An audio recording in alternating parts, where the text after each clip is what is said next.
You want to know how to take your opponent's power away? Damn, that's serious. You better learn, because if not, them punches don't feel good, man. What's going on, guys? Your boy, Coach Anthony, trainer of champions. I work with world champions, former world champions, world title contenders, national amateur champions, Olympians, MMA fighters at the Bellator and the UFC level. You name them, I've worked with them, and now I'm here to work with you.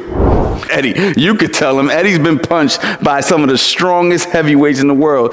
I'd rather not be punched by. Right. So we got to learn how to take power away. I get this question all the time. Coach Anthony, how do you take somebody's power away? Well, guess what? You're going to get it in this video since you subscribed to the channel. At least, I hope you did. Did you subscribe? Press that button right now. I'm not going to do this video.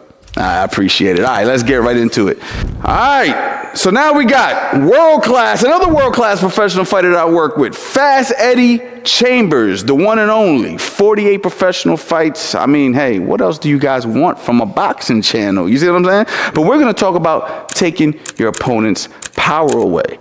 Okay, now there's several ways to do it. Now, it's really not as hard as it sounds, but at the same time it is, because you have to understand boxing. First things first is you better have good defense. You better have good footwork. You know what I'm saying? If you don't have defense and footwork and a boxing IQ, you're dead meat. You ain't gonna last too long. So this video is for the person that knows how to do this stuff, because if you're just a beginner, you need to get on the line and just be working the jab and not be worried about power and all that stuff, because none of it's going to matter, right? Like, what you have to do, this video is for the people who understand the game already, all right? And for some of you coaches out there who want to learn how to teach this to your guy.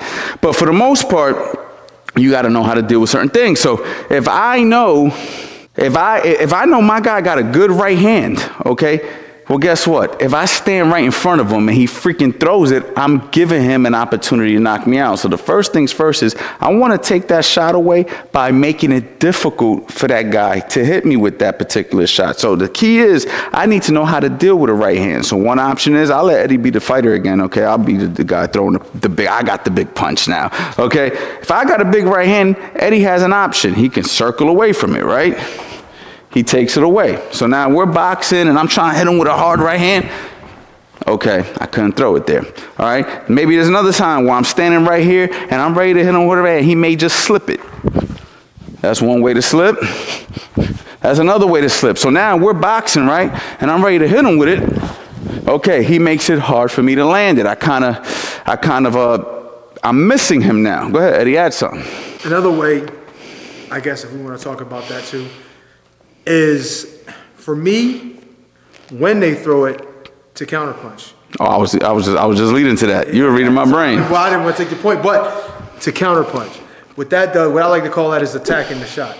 So whenever they throw it, you land something that makes it. Let's give it an example. So say for example, he wants to throw that right hand. I slip it here, drop that little shot right there. So it leaves you something to think about the next time he wants to get happy with his big right hand. Give me another one. One more. Another one might be in that scenario, maybe he throws that right hand. I can also bring it upstairs too. So I slip over, rip that shot there, but also there's another thing too, a little bonus one. You slip that right hand, you bring that shot. Right after you land it, because you expect to land it, you re-slip outside again, making sure that you don't sit there, just in case for whatever reason, he may come back and try to throw another one, or maybe he throws a hook after. You know what I'm saying? You want to make sure you clear that space. How about check hook? Check hook is another option. Right. How about you do that? Wait, no. Well, go ahead. Oh, yeah, go ahead. Throw the right hand at me. Throw my right hand, boom. Okay. So let's just make this clear. The whole point is we got to answer for the shot.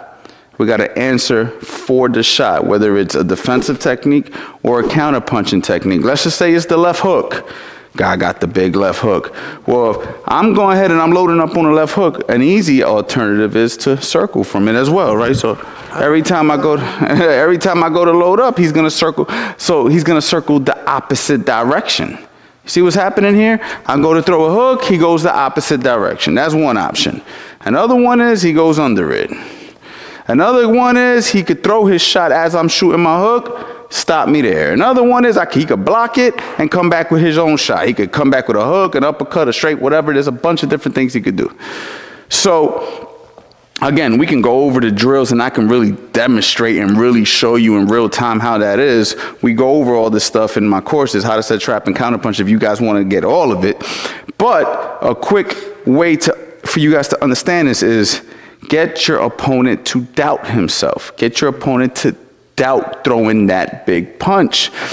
Recently, we had Deontay Wilder versus Joseph Parker. And Joseph Parker actually stepped to Deontay Wilder when we all knew that Deontay Wilder is the big puncher, right? So what did Joseph Parker do? He got him to doubt Deontay. You be Joseph, I'll be Deontay, right? So Deontay was trying to step back, and Joseph was stepping to him and making Deontay want to try to be the boxer. He took away his identity completely by stepping to him. Also, I mean, I don't know what was going through Deontay Wilder's mind at the time, but Deontay Wilder didn't feel confident in his best weapon, which was his right hand. So the way you take somebody's power away is make them unsure of themselves.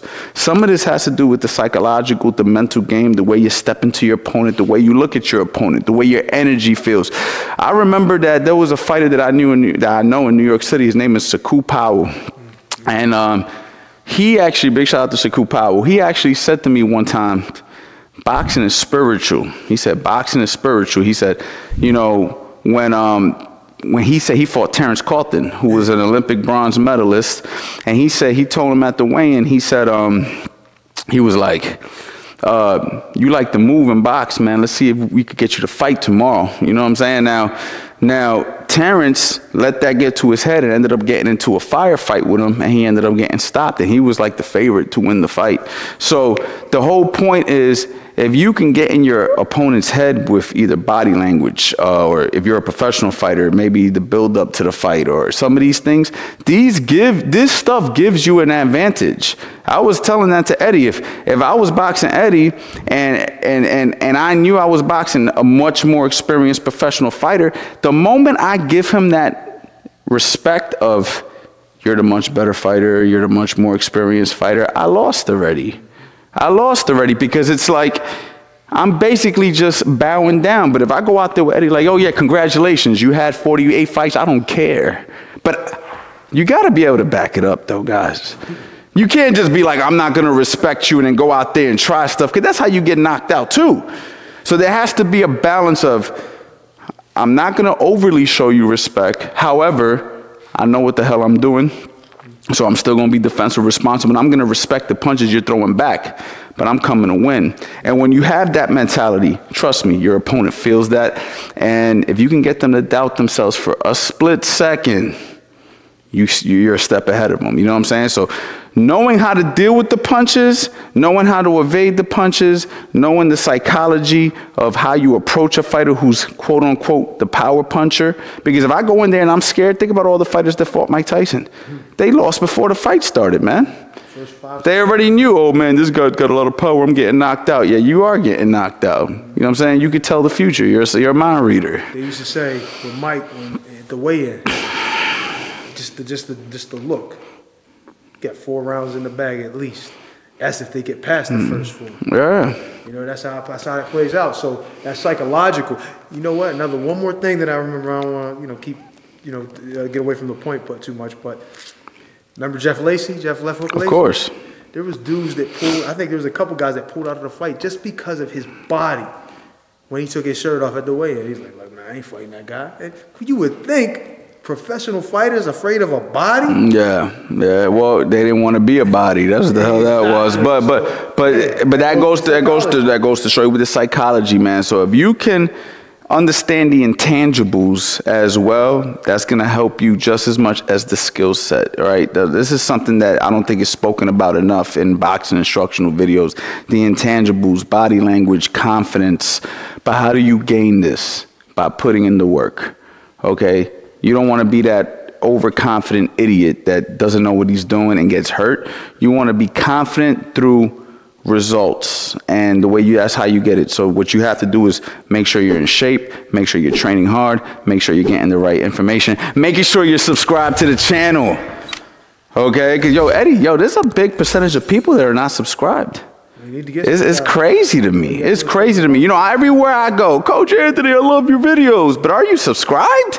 That's the question. Are you subscribed? Help the channel grow, because I'm telling you guys, this year, you're not going to want to miss anything that we drop, because we're dropping real stuff. I'm not going to curse. Gems. Real gems. Real gems. Okay, and plus, you want to be here for the live Q&As. Okay, and also, guys, the mitt work course, either it's out or it's coming out. That's what these sweaters are. For all you trainers out there who want to learn how to hold mitts at a world-class level, that's something that I could attest that I actually have done myself, and I'm going to go ahead and pass that knowledge on to you. And for everybody else, make sure you guys go to the website, CoachAnthonyBoxing.com. Boxing Life. All right, and also, guys, I know I talk a lot about going to the website and checking out the courses and whatnot, but we also got some free stuff in the description, man. So make sure you guys go to the description. I got a bunch of free stuff in there. So if you guys want some freebies, make sure you guys go to the description. All you're gonna have to do is drop your email in there and you guys are hooked up.